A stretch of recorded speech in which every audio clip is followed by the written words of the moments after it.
Oh, how have you been? Good, yeah, yeah. It's been trying not to run, I suppose. Um, What, just because you shouldn't, or yeah, because I'm being like sort of scaremongered into taking the recovery super, super seriously. I've had a whole bunch of people message like, make sure you rest, make sure it's at least 2 weeks, blah blah blah blah blah. But Mm, I've never run this distance before, so I don't know how my body copes with it. What recovery I yeah, really need. It's all a big question mark. I suppose so. Yeah, I don't know. I mean, how are you feeling? I'm quite tired at the end of the day. Mm, Like more tired than I used to be. But yeah, that's really the only thing. yeah. How long did it take you, sort of physiologically, to sort of get over that? Yeah, just moving for 24 hours. How was like your sleep the first and second nights after? Rubbish. Yeah, yeah, Rubbish. Yeah, it's, just really achy. Had to keep like moving around and just you can't really get comfortable. Just keep waking up all the time. But it's a rewarding pain. well, yes, Yeah, yes. I mean, yeah, yeah, your body's letting you know it's just done some epic shit, and exactly. I suppose it's worthy when it's worked out well. Um, Mm, but yeah, when it punishes you, but you still had a DNF or something, it's like, wait, yeah. this isn't fair. Yeah, that would be really, really difficult to deal with, I think, if you had the DNF and a really horrible body to deal with Yeah. after. Hopefully Uh, that won't be me. mm. That will be me one day, I'm sure. I haven't DNF'd anything yet, but You know what? It's a really hard. It's such a tough thing, and I don't know if you saw Chris had to pull out of 13 rallies this weekend. Chris mm, Andrade. Um, yeah, I did, yeah. um, and you know your heart goes out to anyone that DNFs. Mm. I just sort of I remember it so well, and then I've done it so often that you do reach a stage. You do finally kind of come to this realization that yeah, it is just a race, and it is supposed to be fun. Um, but Mm, it does it takes a long time. Actually, it is. It's hard. It's really tough. mm, But that's what makes it a challenge, isn't it? As I said to Chris, it's not just about the training and the preparation. Everything has to go right on the day. Everything, everything has to go perfectly. Your feet have to land in the right place, and the people around yeah. you have to, not infringe on your space. And there's so Mm, many more things. yeah, absolutely. And then I tell you, when you say like feet landing in the right place, that's why I really liked the track was because you didn't really have to think about that too much. I mean, Yes. I'm sure people Yeah. manage to like roll an ankle somehow. And Yeah. the little timing mat bump at the end of each lap became like a Risk. big hurdle almost. Yeah. Like you Yeah. really Yeah. thought about it. Yeah. But Yeah. yeah, I Okay. mean, it does make me want to do more sort of easier terrain stuff now. If it suits Like, you and you've got the speed and you've got that ability to hit yeah, a metronome sort of pace, do it. mhm. Yeah. Yeah, yeah. It's definitely where I'm going to sit for the next couple of years, I So think. what are your thoughts on the arc now then? Are you thinking, I think I'm gonna. I actually bought like the race insurance thingy, so I think I'm gonna cash it yeah, in, to be honest, yeah, and just focus on this. Because yeah, I can already tell like my motivation's not really there for it, so that's not gonna go well on race day, is it? no, no. And you're just going to end up hating it even more. Yeah. So but here we go. Keith has entered the room. Keith Wigley. Woo. Um, I'm looking forward to having a chat to Keith. He's someone Yeah. who's yeah, he said his race didn't go to plan. Hello, Keith. Hello, Hello, Keith. right Welcome. on cue. Yes, thank you. Thank you for joining us. Yeah. Yeah, no Well, problem. we do you know Robin Keith? Uh, Robin No, I Keith. think like a no. few comments on social media here and there, but never met. Yeah, Yeah. No. yeah, No, no, yeah. that's it. Yeah. Well, I mean, congratulations. Obviously, it didn't go as you said in your Instagram post. The World Champs didn't go to plan for you, but you gritted it out and you finished it. So, I mean, I still think that's as you said in your post beforehand, you had the place, so you've won already. Do you still Yeah. feel like that? Yeah, it's been a bit of a weird week because you return to work and everyone's been very congratulatory and all this thing, but in the back of your mind, you're like, You're well, not. yeah, thanks, but no, I mean, yeah, you're bang on the mark. I think the big aim for this year was to qualify for Worlds. So yeah, it did definitely feel like a victory in itself, just towing the start line. And yeah, not the result I wanted, but I'm glad that I finished the race. There was a big part of me at one point that wanted to stop. Mm. And then I've had a few sort of DNFs at UTMB before, and you're just like, yeah, I didn't want another one. And I think like if you can finish things, you really should try and finish them, even if it's not the end Yeah. result you wanted in the end. So I'm glad I gritted it out, but back to the drawing board to see what I can do going forward. I think a DNF is worse than a not so good result. Yeah, Um, particularly the morning after, right? Or at the yeah, end of the race. You don't want to, Yeah. it's so much better waking up the day after knowing you finished something than with thinking regret you as dropped well out as when you know really at the bottom of your heart you could have kept on going. Like I wasn't injured. I was yeah, just the legs were just gone. Yeah. So yeah, yeah. So glad I got to the end. you thought that was altitude again? You said you had that before. Yeah, so I've done UTMB the previous 2 years. The first year was a bit of a hard one to diagnose what exactly went wrong. It had like COVID in the weeks leading up to it and stuff. But then um, last year felt the symptoms that I had in this race at World Champs felt very similar to how I felt after about sort of 6 hours at UTMB last year, where I was fine, like yeah, able to push. Heart rate was like at a level that I thought that I knew was sustainable for the duration of the race, and then it's almost like complete loss of power. Like the legs, you're 1 minute you're absolutely fine, and then the next minute you're Mm. completely gone. So it's not like a gradual accumulation of fatigue that you'd find in other ultras. It's like boom, body shut down. Um, so whether that is altitude, I mean, when I did UTMB last year, I had done a proper sort of altitude training block in the weeks leading up to the race. I'd been at Teen for 3 or 4 weeks, um, trying to acclimatize to the altitude. What I didn't really know at the time, or didn't appreciate at the time, was that I actually went there with quite low, well, actually, yeah, um, low iron levels. I mean, your GP would say that they're normal, but they're low for a runner, and they were very low for a runner that's going to altitude.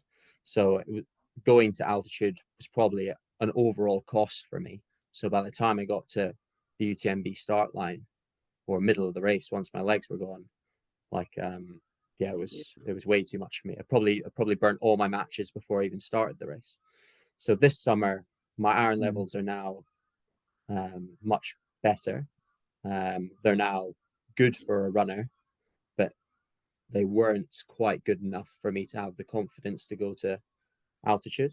I'm a teacher, so I could have done similar and taken a good few weeks at altitude over August. I would have still had I would have still had to come back to the UK and start teaching, and then maybe lost some of that acclimatization. But my iron levels are better now, thanks through a lot of the help that I've had through the Elite Trail team and our dietitian and stuff.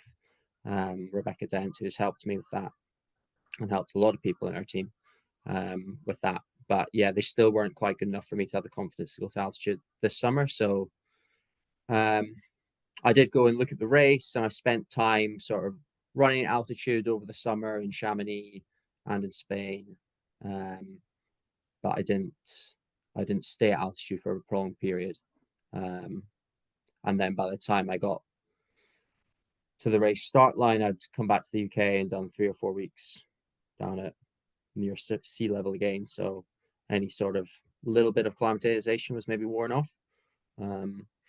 Yeah, it's an annoying thing because all the big races in the world have some element of altitude, and I definitely seem to be at least a slow adapter, and it seems to be a sort of unfair variable because not everyone has the time to go and acclimatize and things like that. But whether that was the be all and end all of the race, I don't know. Maybe some other factors in there as well, some general fatigue through big training over the summer and things like that probably played its part. Yeah, I don't know. That is it. Unfair is definitely the word that seems to shine through on that, because you did so much in the build up, and I know like with acclimatization, like maybe it might have fallen off a little bit, but like you'd looked at your iron levels, that you'd been working on that, you'd probably put in a really strong training block, I'd imagine. And then it happened to just fall off in the race out of nowhere, as you said, like you just powered down, like the legs just gave up on you. Do you normally look at, you mentioned your heart rate went from 160 to 130. Are you very heart rate focused in races and in training?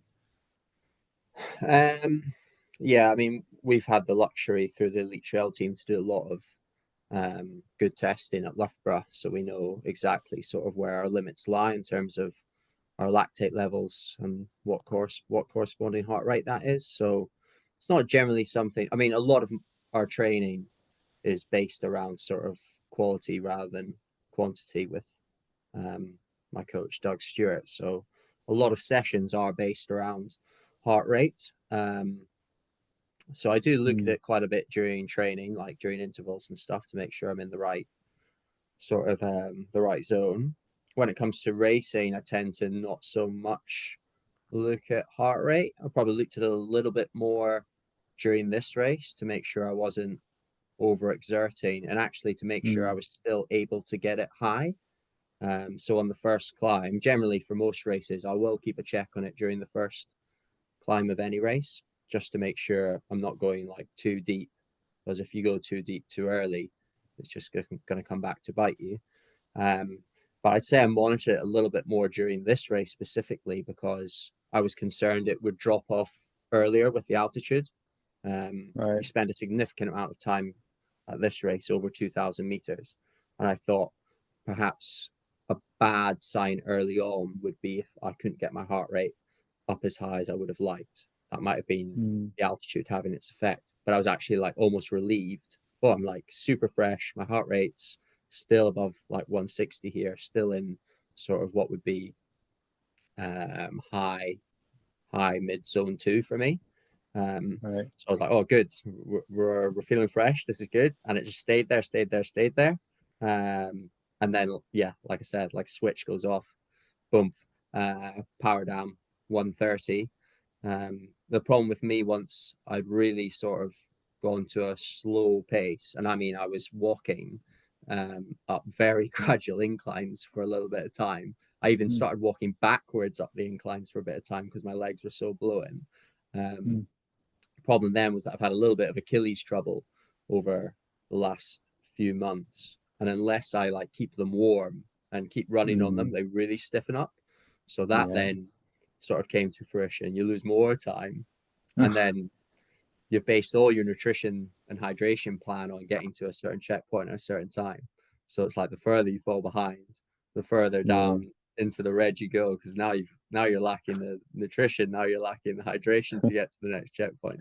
So yeah, a bit of a downhill spiral for a few hours, but then got to the final checkpoint and just smashed loads of carbs, which powered me to the end. Oh man. I suppose, once you go into the red, your body needs more, doesn't it, to try and recover, and you've probably only got so much on you. So were you still able to get everything down you? Did you kind of run out, or? Yeah, it's probably like I ran out. I was probably didn't have anything for maybe like an hour and a half max. I mean, I was hungry when I got to the last checkpoint, which is never a good sign in an ultra. I was like, oh my goodness. I think I probably had like about 200 grams of carbs in the final checkpoint. Just consumed everything to try and revive myself. Yeah. And were you able to sort of finish that last section any differently, or was the body still just not what it was? Yeah, it's a weird one. I think one of the small benefits I had is that by the time I had like fully bonked, it was still quite a distance to the next checkpoint, which sounds bad because obviously like overall it'd be beneficial for me to get there quicker. But initially I was kind of like resolute, I'm just going to drop out. But because it took me so long to get to the next checkpoint, by the time I got there, I was like, oh, I am shuffling. Like the mind sort of switches back and it's like, oh no, you can crack on. So yeah, I went to the last checkpoint and then I was semi-revived. I mean, you really can't come back from a full leg blowout. I was mentally revived to continue, but the legs were pretty spent. What I found quite useful was that I now found myself sort of in and amongst the women's top 10 race, sort of for about maybe like position 7 to 10th were in and around me. And they were all pushing like really hard because they're like still in a race. And I actually found myself being re-caught up with a French runner, Hilary Girardi, who I'd spent like the first climb of the day sort of chatting to for a little bit. She re-caught me and was like, oh, is this my friend Keith from earlier? And I was like, oh, you've got me, Hilary. So we kind of like teamed up. She was really strong on the climb still. So she kind of like she got in front of me and started like pushing. I was like, oh, I can like hold this new pace. It's weird what the mind does, right? The mind's just like for a minute, it's like just in its little sad state. And then you find yourself back in someone else's race. It's not yours, but you're like, oh, I can actually move a little bit more. So I hanged with her on the climb. She dragged me up then. And then she kind of like, I towed her along on the descent. We made a little deal that she would help me on the climbs and I would try and help her on the descent. And it was quite interesting at the end. The last 7K of the race is just over 100 switchbacks, and so it's crazy descent. It's not steep. In fact, you're barely dropping with each switchback. It's basically like it's pretty much flat 7K, but you're doing a bleep test because it's stop, start, stop, start, end to end, and it just goes on for ages. Like best part of an hour. And Hilary was just tucked in behind me, and I was just like, push, Hilary, push, push, push, because I think she was maybe in 7th or 8th at this point, but France was vying for a team medal as well. And that's all based on accumulative time of the top 3 runners. I think she was their 3rd runner. So, and as we descended, there was more French teammates for her cheering her on. And they kind of realized I was now Hilary's pacer.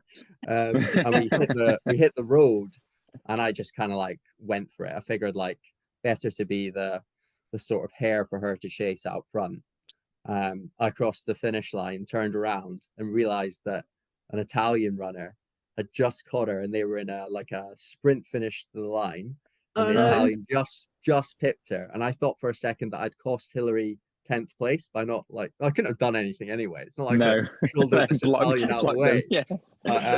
I thought, oh man, Hilary, if I've lost you 10th place, but luckily I think they were 7th and 8th or 8th and 9th or something like that. So yeah, the last section, I was done pretty much. Like, well, I wasn't done, but I was able to move still, but not like I would have liked. But it was nice. You helped somebody else. Yeah. It was great. Yeah, it was great. It was great. The race had gone full circle. I'd started with Hilary, and then we finished kind of together as well. So yeah, I'm glad that really sort of revived my love of running in the final few hours rather than being in this dark. Yeah. Oh, I think that's lovely in a way that you've maybe lost your race, but you can help someone else gain theirs. There's the community right there, isn't it? Even at the top end. Yeah.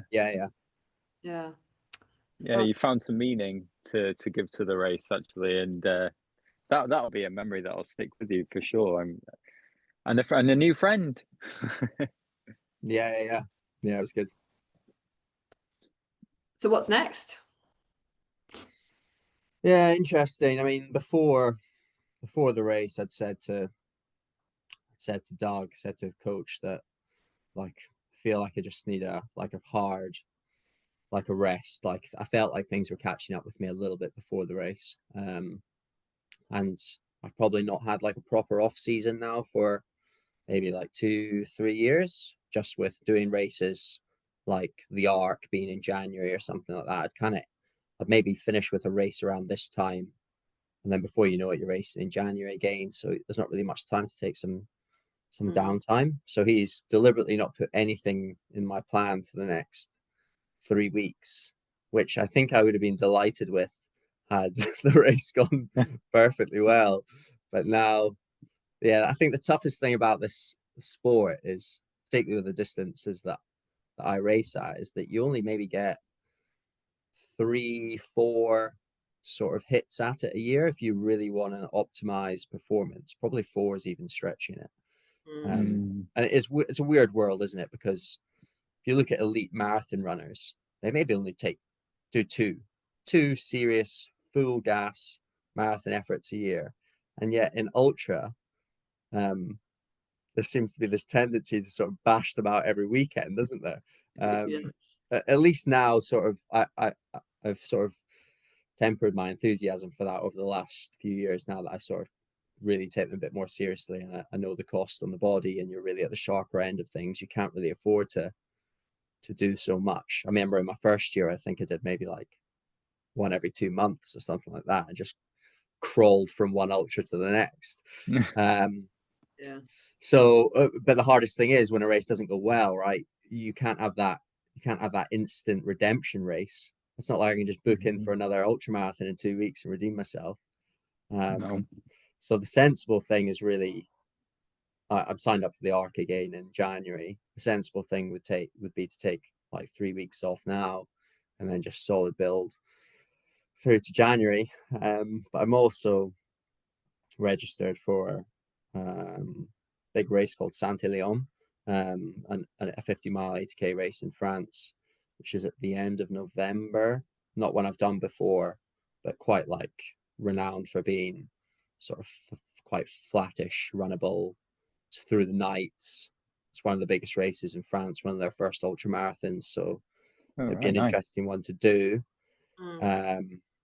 But then that probably puts me back on the conveyor belt of smashing from one ultra marathon to the next and having another year without a real off season. So I'll see, maybe decide fully over the next couple of weeks, but probably, yeah, I think the sensible thing is to wait for the Arc. It's how sensible I choose to be is the question. I mean, I'm curious with the iron thing. Is there a sort of direct correlation between altitude and iron? And I mean, you said you weren't keen to train this summer because you didn't feel like your iron levels were up to it. I mean, is it just a question of taking more iron? I mean, it can't be that easy. Yeah, I mean, I am on a quite high dose iron supplement. I would really encourage anyone who's you don't even need to necessarily be like at the sort of sharper end of the field, but even if you're just like really quite serious about your running and doing a lot of volume and things, running more so than sort of other sports has a real impact on your iron levels, because it is an impact sport in that you're landing on your feet. So every time you land on your feet, you're sort of breaking down capillaries, red blood cells that are in your feet, and that reduces your sort of iron levels. So it's a good thing to go and get checked. And I mean, I do it easily just through my GP. Like I've had my iron checked maybe like 4 times this year, and you can book into an appointment at your GP and sort of get it done in the same week. Been super simple and easy. Yeah, I sort of frame it in my mind that if my iron isn't my ferritin levels, if they are not high enough, and sort of the advice from my dietitian Rebecca would be that if you're going to go to altitude and train, your iron level, your ferritin level should really be above 100. And I was at sort of 60 something. If you're going to go to altitude with lower than 100, I feel like you're just, it's an overall negative, really. It's almost like you're burning matches while you're there training rather than saving them for the race. Whereas if you didn't go, you might end up at the start line, and it might feel like your breathing is a bit more labored, a bit more difficult, and things like that because you haven't been at that altitude. But you probably at least have those matches to burn, because you've not gone and spent them earlier. Maybe like it also, I mean, it just depends a lot on genetics and your body and stuff as well. There's going to be people that are acclimatized to altitude a bit faster, people that don't need it as much.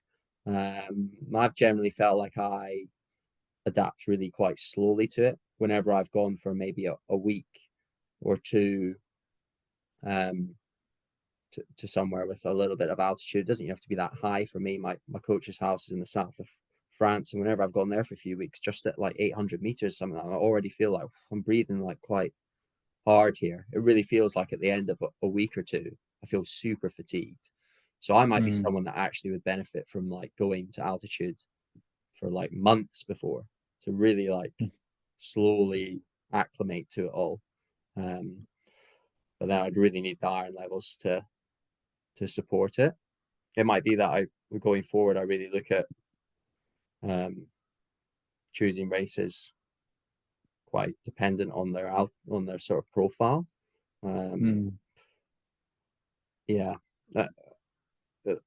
Which is frustrating because things like even the UTMB races spend a fair bit of time at altitude, maybe not as much as this.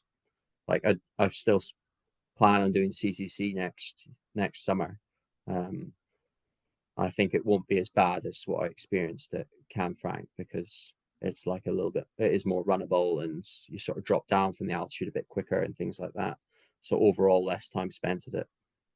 But I think, I probably will avoid some races in Europe that spend like a substantial amount of time over sort of 2,000 meters, which is, a bit sad, but also I really like racing in the UK. Like I'll happily do the ARC and the UTS until I die.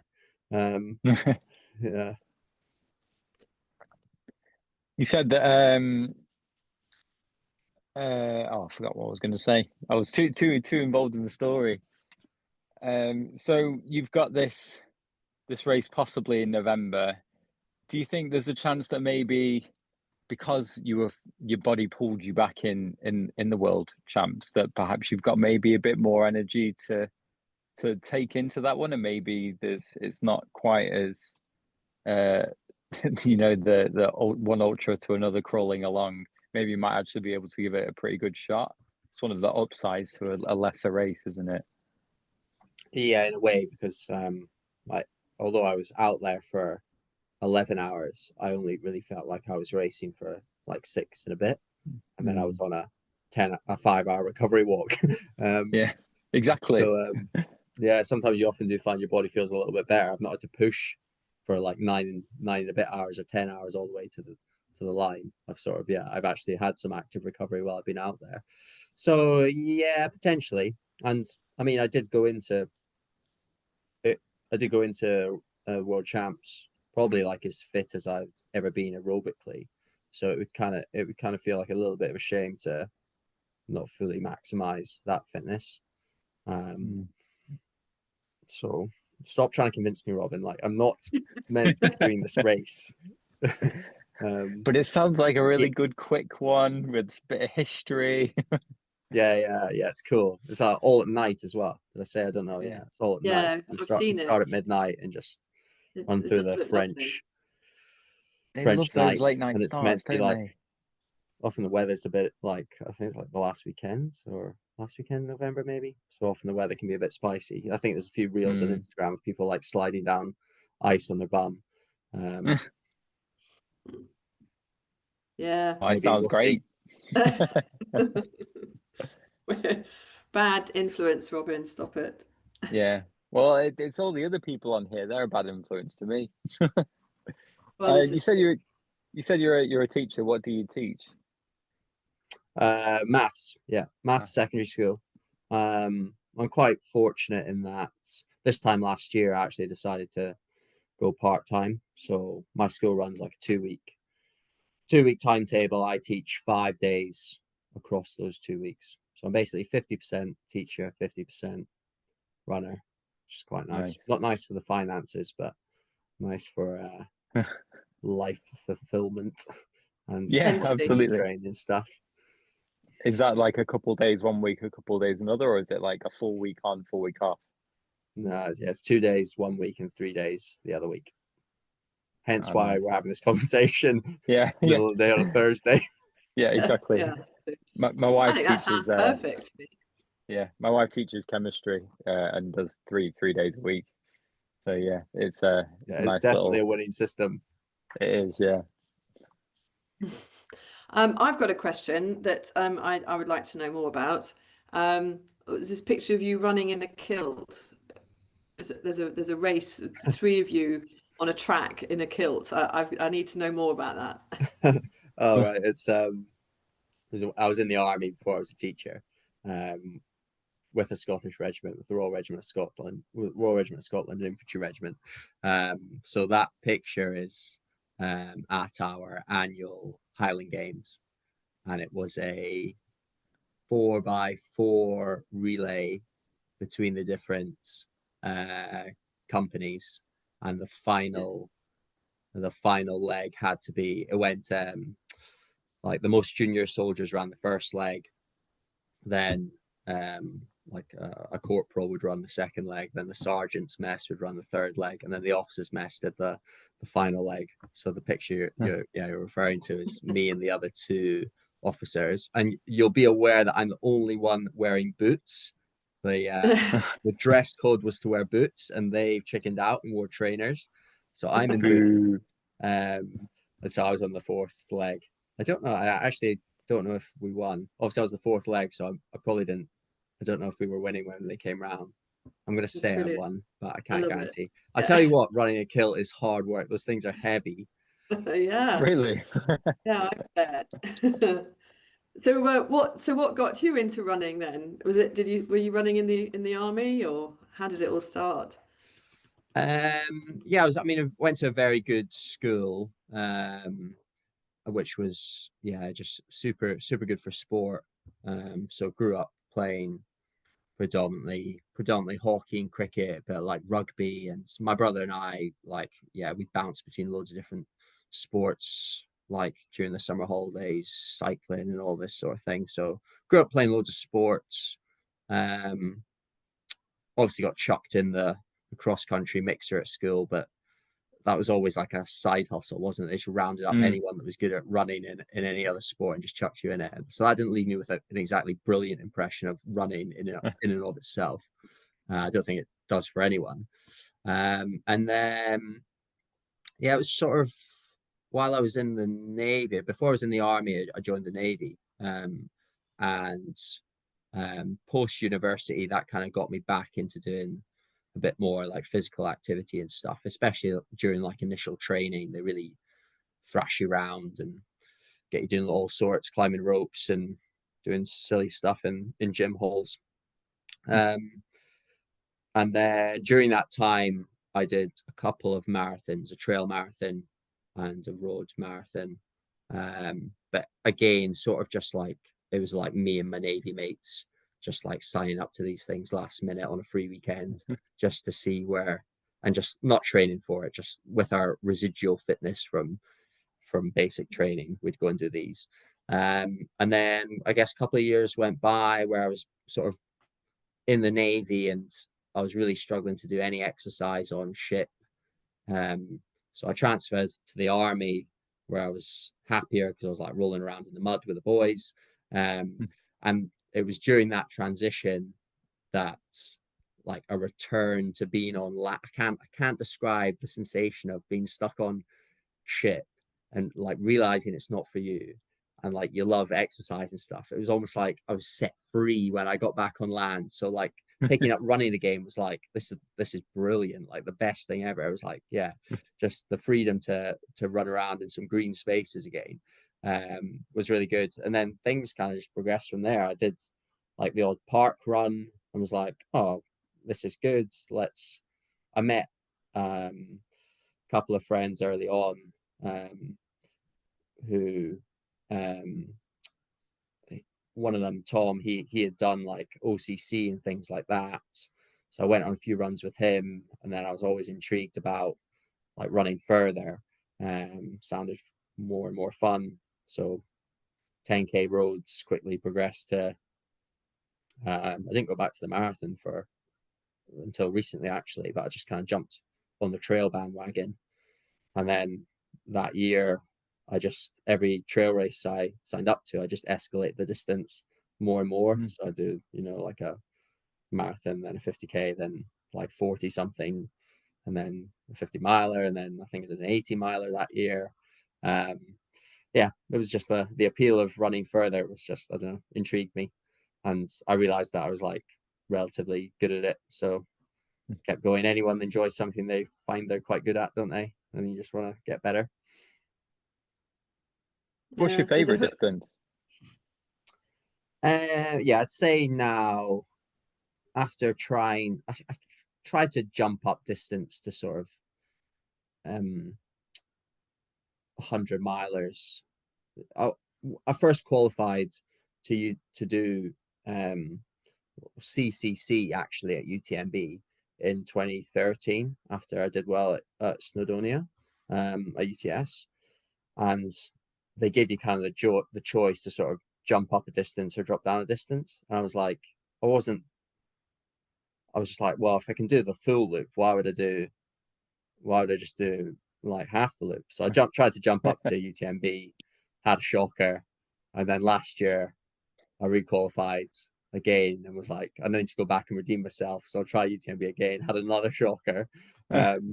Now I realize that it's just stay in my pen, and I enjoy the 100K, 80K, so for 50 mile to 100K distance way more than the 100-mile distance. I like the experience of starting a race in the morning and finishing the same day. I've never been like a night owl, never was into the sort of the boozing scene at university of all nights and things like that. I've always been an early to bed sort of person. So running at night just doesn't particularly agree with me. So yeah, and I've had my best performances at that sort of 80K to 100K mark. So I think I will stick with that for a few more years, I think, and maybe try and jump up to 100-mile distance again. I mean, I also had the torturous experience of doing 200-mile race. I did the race across Scotland a few years ago now, and that was horrendous. 2 nights of just suffering, 2 and a bit nights, maybe more like 3. I was golden for like 24 hours, and I had an hour's sleep, and then tried to start running again. I was just a zombie. It does look a tough, that one. Yeah, I do like the look of that one. Someday, maybe. But I thought you'd say 100K. With UTS especially, like, you just seem to have absolutely nailed it. I liked your graphic, how you showed like third, fourth, third, and your time coming down every year. And then you said like the sport's moved on, but so have I. That was really good. That was really good. It's just great. It's almost like a little bit annoying in a way. If I'd ran my time this year, 2 years ago, I'd be a pro athlete right now. Someone would have offered me. I would have beaten, because I was about 6 minutes behind first in 2013, and the guy that won, Jean-Philippe Tashumi, he's like a pro runner for Hoka, and was like, he's still very good now, but he was like a big name a couple of years ago, like very high ITRA scores and stuff like that.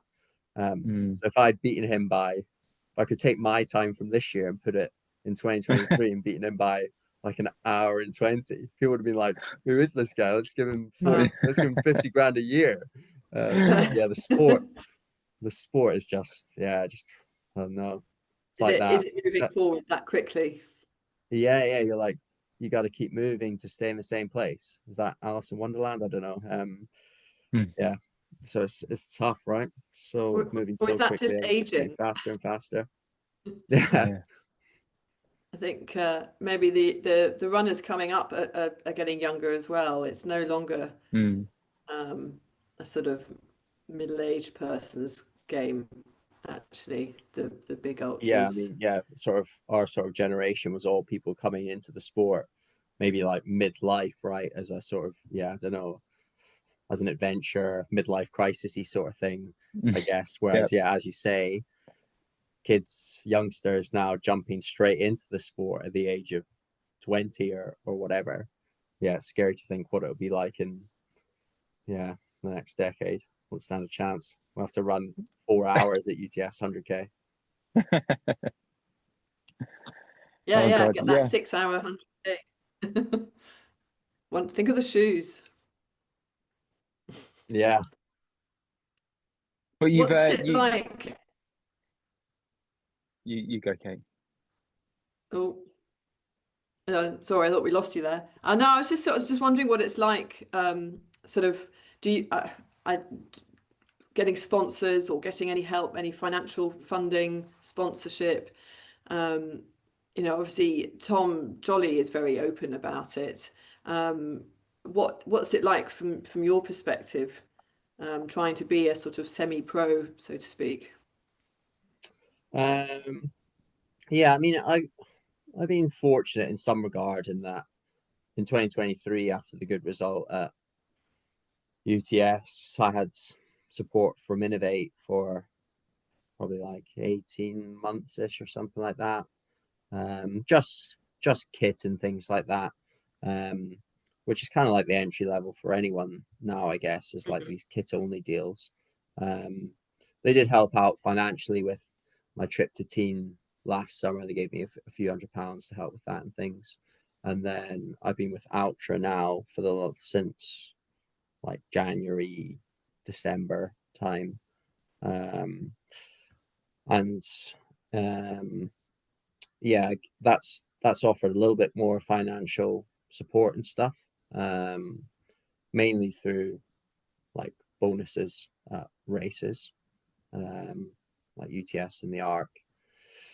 But it's hard. I mean, the sort of level that I'm at now is so overpopulated with like runners in and around my level, that to stand out, to do something different which attracts like a wage that you could actually live on is very difficult. Yeah, maybe if I'd come, I don't know, like top 10 at Worlds, then maybe I'd be looking at like, I don't know, let's say 20 grand salary or something like that from Ultra or an equivalent sponsor and something like that. That's me kind of grasping at numbers, but maybe. But again, like that's barely enough to live on if you've got a house, mortgage, bills, whatever.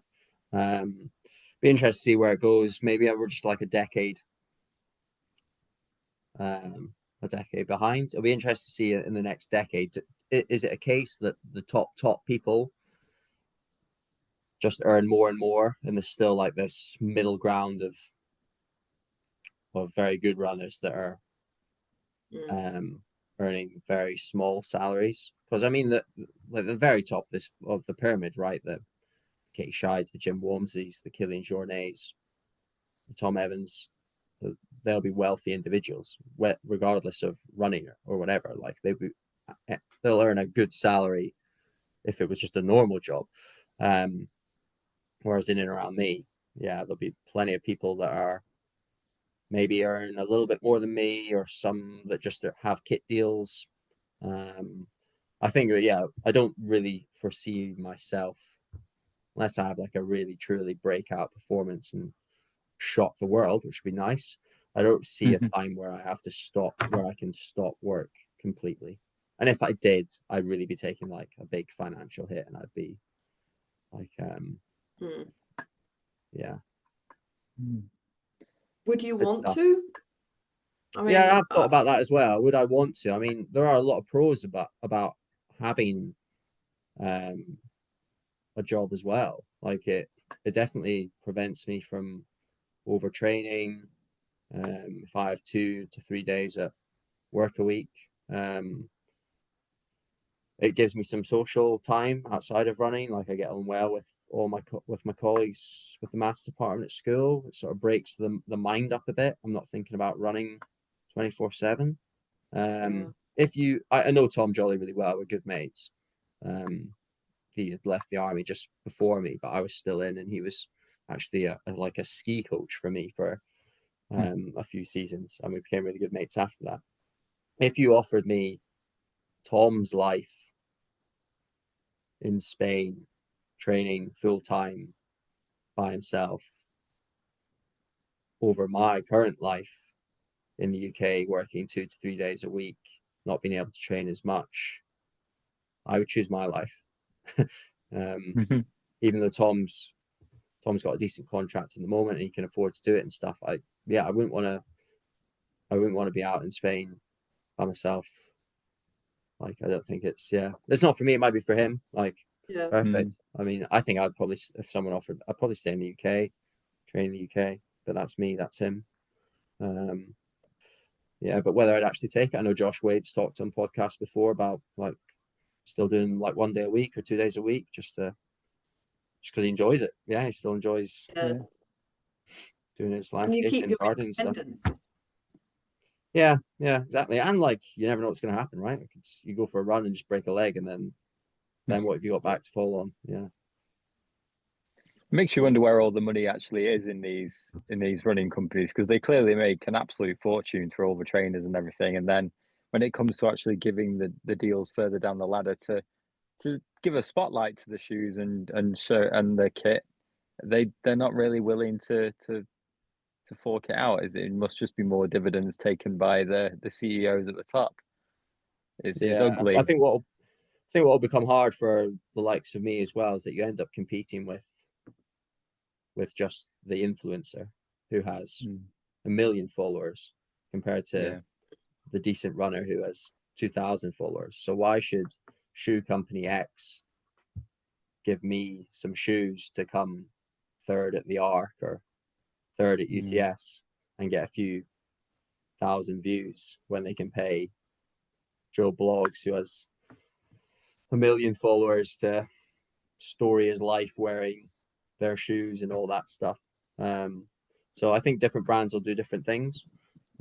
Some might still invest in the actual, like, the running aspect and the competition and the results, whereas others might divide and conquer with maybe just putting all their money in a few people capable of very good results and then splash the cash on the influencers as well. Yeah, it's a tough one. Is there pressure on you to do social media or to be good at it, or? No, I mean, Ultra's quite like relaxed about stuff.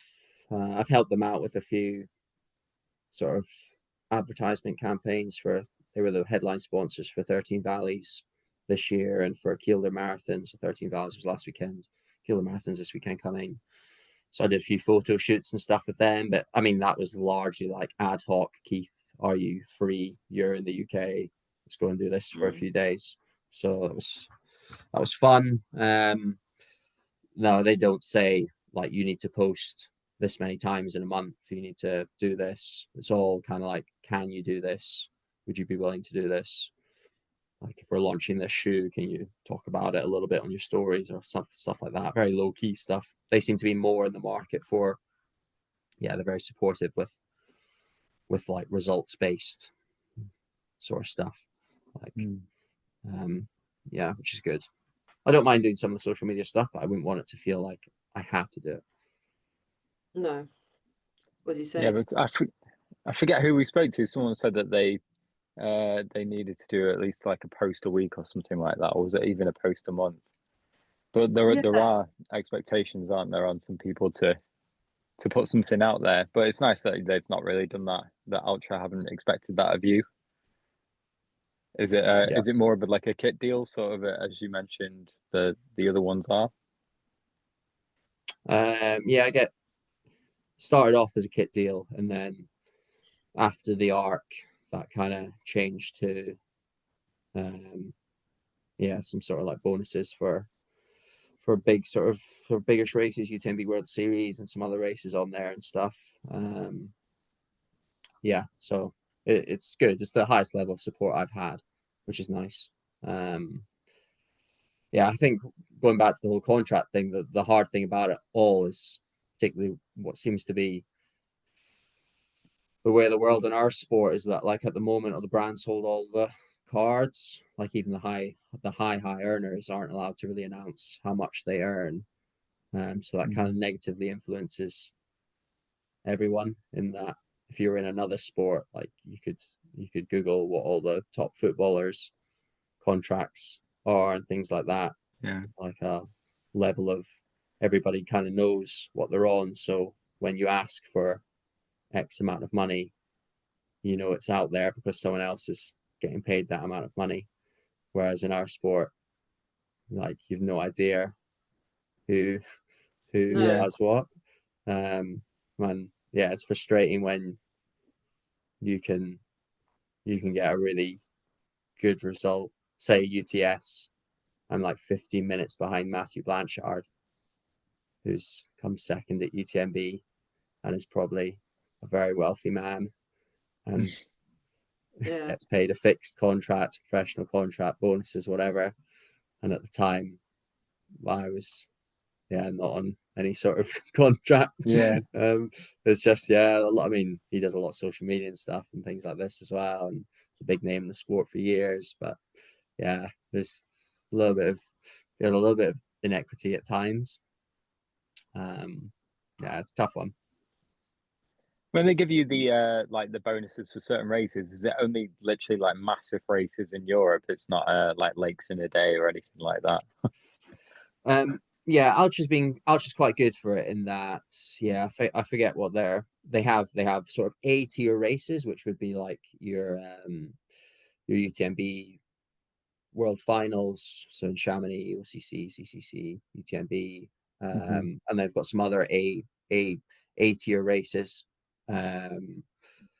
like Ultra Trail Cape Town, I think, is one. Some other like Western States, like big hitters. And then they have a B tier, so bigger bonuses for the A tier races. Then they have a B tier sort of system of races, which is like anything on the UTMB World Series. The good thing with Ultra as well is that you can pitch to them in advance. Look, this race is really important to me.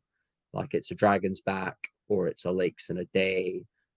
Lakes in a Day might be a harder pitch, but say 14 Peaks this year was the national champs to qualify for GB. I didn't do it through this way, but you basically kind of had to go and do that race. So Hugh pitched it out and be like, can I make this a B tier race, so that you could, if you get a good result, you get some bonuses out of it. So they're quite nice and flexible about it, which is good. Also means you can kind of like, if there's a race you really want to do and it's important to you, they will factor that in. Whereas I'm guessing probably a lot of other shoe companies are only interested in the races they're interested in. That's really interesting. Yeah, I bet not many people do that. And especially factoring in how important the 14 Peaks race was, pitching to them, look, this is going to be a strong field. The reward for doing well in this race should easily be as good as like some of the other big races in Europe. So that's great that you can take that to them. I wish I'd done it now. Yeah. But you didn't need to. What? No, how did you qualify? So there's probably like 3 different pathways of qualifying for Worlds. If at this time last year, so 12 months before Worlds, you had like exhibited like really good current form, so for example, Chris Jones was pre-selected for Worlds based at this time last year based on his OCC result, which had just happened. Like, this guy's good enough, we can pre-select him now for the short course race for next year. That's like the golden ticket option. Then there is a series of, depending on what race distance you're going to do, basically every race then has a qualifying race, like 14 Peaks for the long course. which was in June this year. So the second most direct way of entry, or to guarantee entry, would be to finish first or second at 14 peaks. If you finish first or second at 14 peaks, you are near on guaranteed to be selected for Worlds. They sort of clause after clause from this to sort of give themselves, the selectors give themselves some wiggle room. But yeah, if you were first or second, you're pretty much guaranteed entry to be selected for Worlds. And then the third way of going about it, which is the way I went about it, was to kind of submit a resume and sort of back yourself based on recent results. So I had just done UTS. My intention had always been to do UTS. Well, my intention had actually been to not do UTS and just do 14 peaks, but I kind of wanted to hedge my bets and try and get a good result at UTS where I could get a good result, where I thought I could get a good result, and then do 14 peaks. Ultimately, I thought the result at UTS was good enough that I just kind of like bet on myself, submitted a resume, and thought it should be good enough that I get picked. So that's how it worked out in the end. Didn't have to do 14 peaks, just gambled a little bit that UTS was good enough. Well, the time certainly was, wasn't it? So I imagine the time alone, irrespective of the position, I know the position was probably a nice bonus, or should have been rewarding of more, as you said. But yeah, was it like just over 12 hours? Yeah. 12 hours to 18. Yeah. Back again ridiculous. Next year. Are you going to go back next year? Yeah, you said you did until you die. Yeah. Yeah, I'm going to keep going. Oh, yeah, I don't know. I really love the race. I think it just has everything. And I've yet to have a bad experience of it, so that probably helps. And I've always had good weather, so that also probably helps. Yeah, but I've got a big thing for sort of doing the similar, at least like, yeah, if you enjoy a race, and I get good satisfaction out of returning to the same race, because then you really get to see like self-improvement. You see, like, I know I'm getting better. Whereas if I end up doing different races, sometimes you're like lost in the void of I'm actually getting better or whatever. So UTS is good, and I've not won yet, so maybe I just keep going until I've won. Yeah, we'll see. Maybe I try the 100 one year as well, 100 miler. Even more brutal. That would brutal. involve running through a night though. It would. What's your mixture of sort of like power hiking and running on UTS 100K out of interest? I wonder, what's it like at the very top end in that race? Yeah, I was.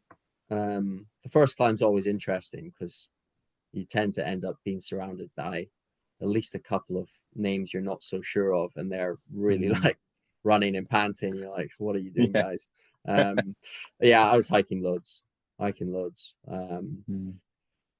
Yeah, hike before you have to was a nice mantra. I sort of borrowed from John. I'd listened to John on a podcast, his own podcast, a couple of weeks before, and yeah, he really sort of like emphasized the point of just trying to like move efficiently over the terrain. Like, don't get into this like panic state where you're trying to like run all the time and push all the time.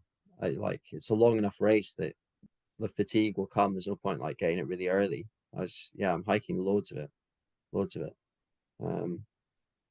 basically a walk, just a very long walk, very fast walk. Yeah, that's super interesting.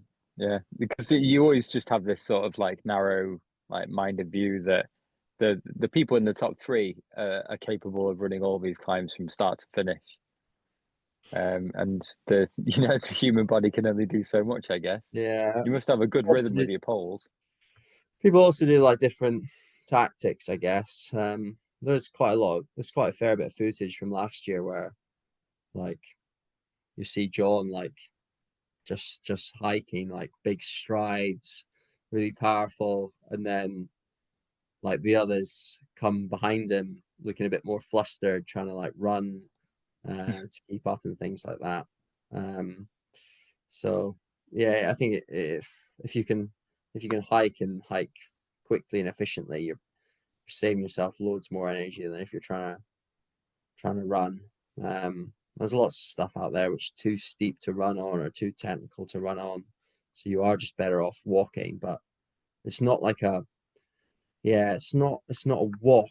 Like I'm consciously always like thinking, right, like apply power, push, use the poles. I think where a lot of sort of mid-pack people could improve on is that they just think the pure process of having the poles will signify being better.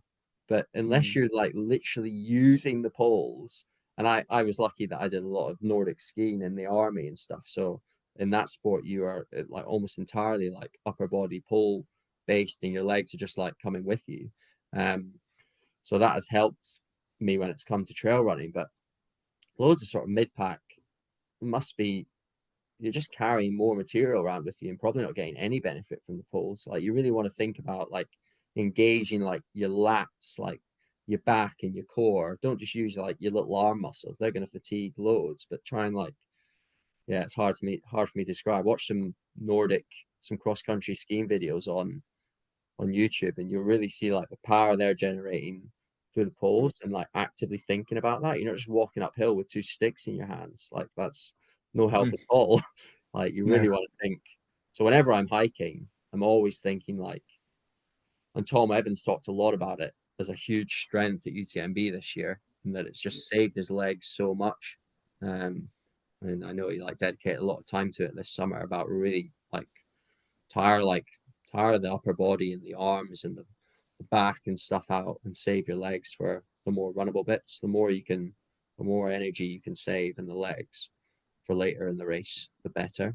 So yeah, if you think you're maybe not using poles adequately, get on YouTube, watch some cross country skiing. Watch them train. Gosh, I've seen them. I've seen like the Nordic skiers training, and the way they train with their poles and they run up the hills. It's incredible. They're like they're like call it like elkoofs, the big sort of bounding like tush, tush, tush, tush, yeah. You don't want to get hit by one of those, that's for sure. Doesn't I think Killian does some like cross country skiing in the off season, doesn't he? Oh, he does all sorts of stuff these days. But it's quite a popular combo, isn't it, for like the French, like European runners to ski in the off season?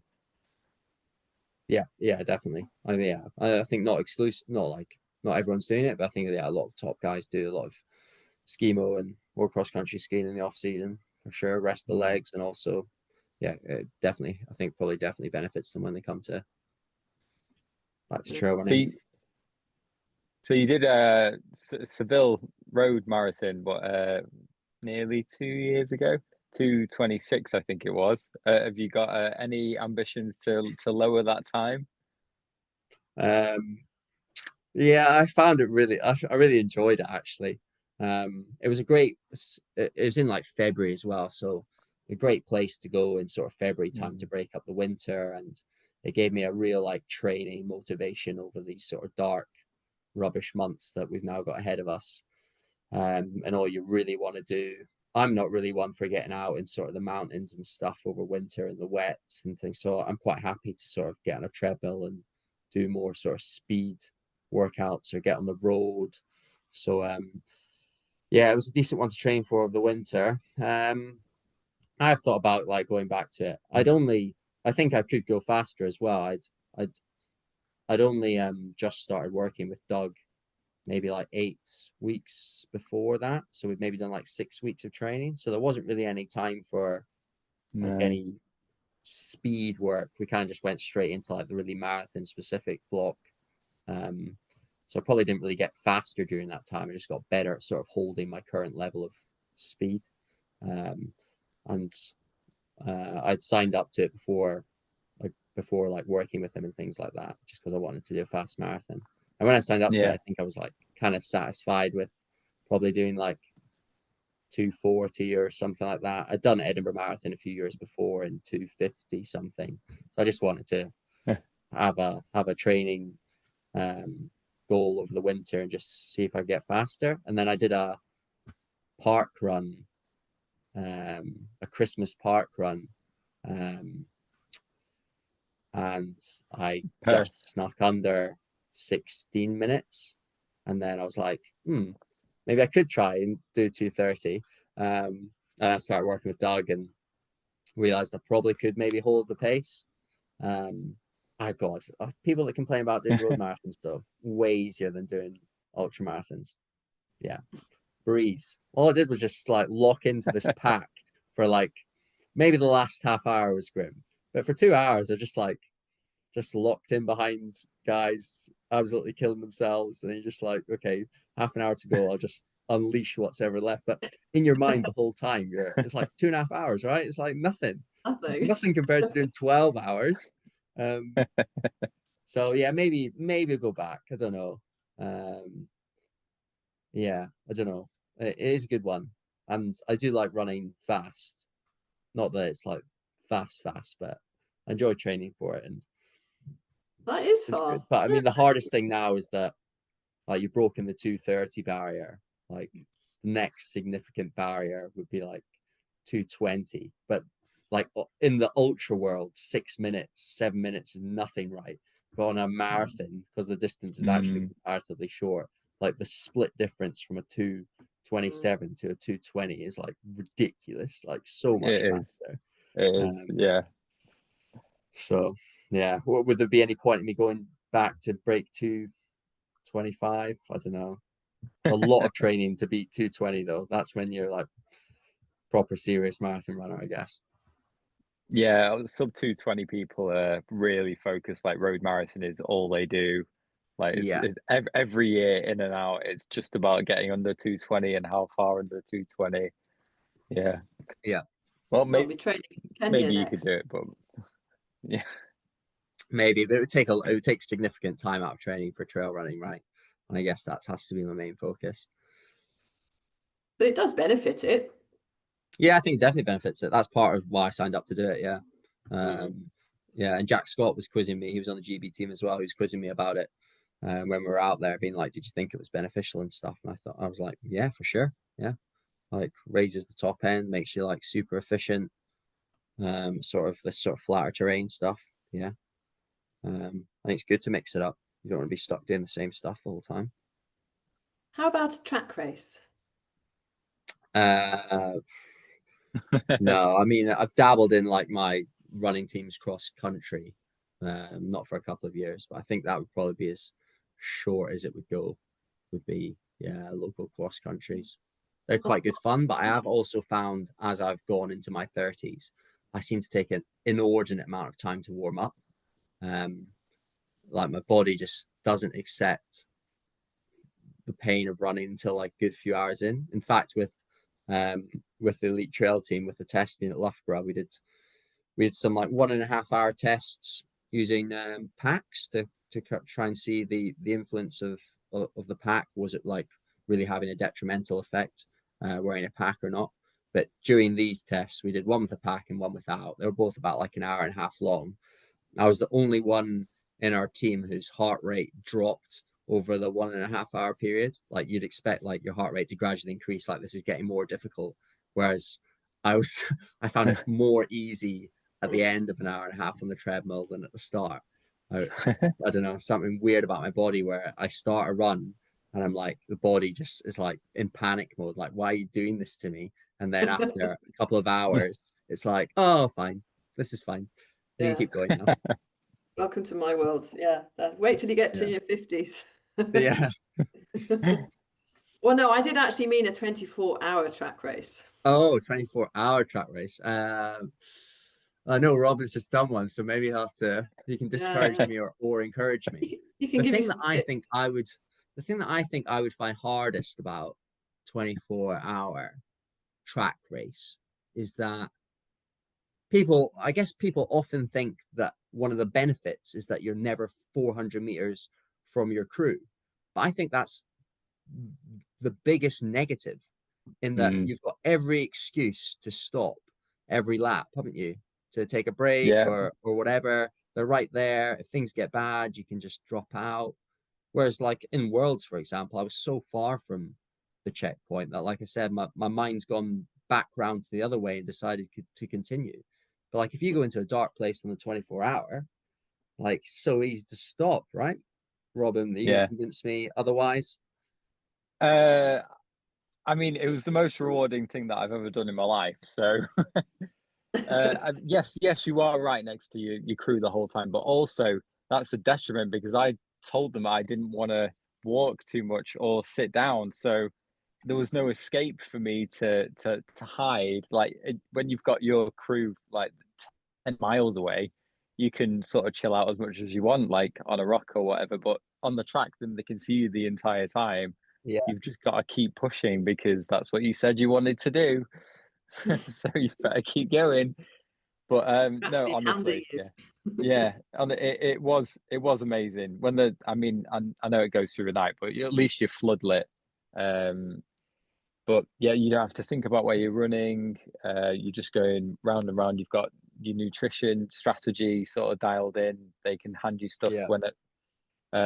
Ideally, we'd have like better sort of like communication, hand signals and stuff. There's some things to iron out there, but I think for moving at like a consistent pace and really getting into a rhythm, it was really cool, and I can't wait to go back and do another one and try and go further. right.